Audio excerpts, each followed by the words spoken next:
La célébration de l'année internationale de l'agriculture familiale, faut-il le rappeler, vise à rehausser l'image de l'agriculture familiale tout en facilitant l'attention du monde entier sur sa contribution significative à l'éradication de la faim et de la pauvreté. En effet, l'agriculture familiale, système de production agricole prédominant en Afrique de l'Ouest, reste méconnu par manque d'assez de connaissances et regorge de préjugés relatifs à son incapacité à nourrir la population. C'est pourquoi l'Europa attache une grande importance à la célébration de l'année internationale de l'agriculture familiale. D'ailleurs, au-delà de la commémoration dans les différents pays membres, l'Europa compte marquer cette célébration par l'organisation d'un événement sous-régional prévu à Bamako, au Mali, en 2014. C'est donc naturellement que le lancement de l'année internationale de l'agriculture familiale, conjointement avec celui de l'Observatoire national des exploitations familiales au Sénégal, prend tout son sens. En effet, dès sa création, l'Europa a opté pour la mise en place d'un observatoire régional afin de favoriser la prise de décision au niveau des exploitations familiales, d'améliorer ses services et ses membres et de renforcer son plaidoyer politique. Excellences, Monsieur le ministre, Mesdames et Messieurs, depuis l'adoption de cette volonté manifeste de notre réseau pour la mise en place de l'Observatoire des exploitations familiales, un certain nombre d'acquis ont été enregistrés. On peut souligner, entre autres, l'étude diagnostique qui a permis de faire une caractérisation des expériences de suivi des exploitations familiales. Les résultats de cette étude ont été présentés en novembre 2011 à Bamako, au Mali.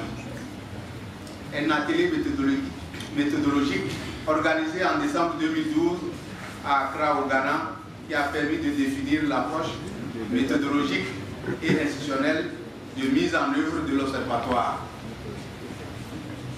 Un atelier technique de validation de ces outils de collecte de données tenu au mois de juillet 2013 à Grand Bassam en Côte d'Ivoire, qui a servi de cadre d'examen et adoption des différents outils de collecte de données.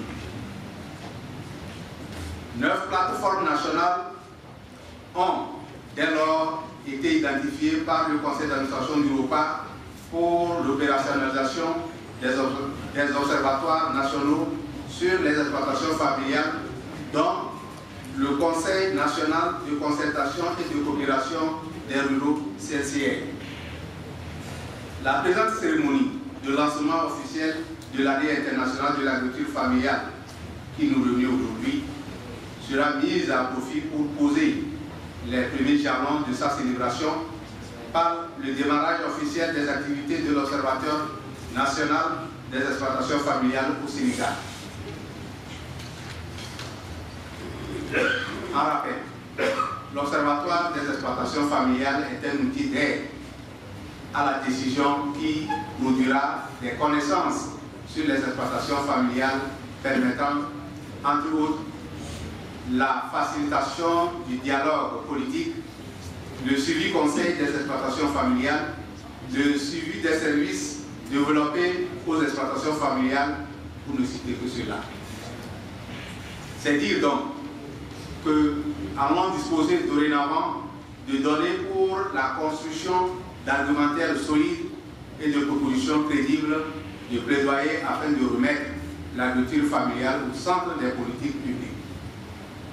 Excellences, Monsieur le ministre, chers invités, Mesdames et Messieurs, j'aimerais pour terminer mon propos solliciter l'engagement de tous les partenaires ici présents pour leur rôle déterminant pour la réussite de cet événement. Je voudrais enfin remercier une fois de plus le gouvernement sénégalais pour son engagement et sa volonté manifeste d'accompagner le mouvement paysan et la société civile dans cette dynamique. Mes remerciements vont également à l'endroit des partenaires techniques et financiers qui ne cessent de nous accompagner dans notre combat quotidien pour l'atteinte de la souveraineté alimentaire.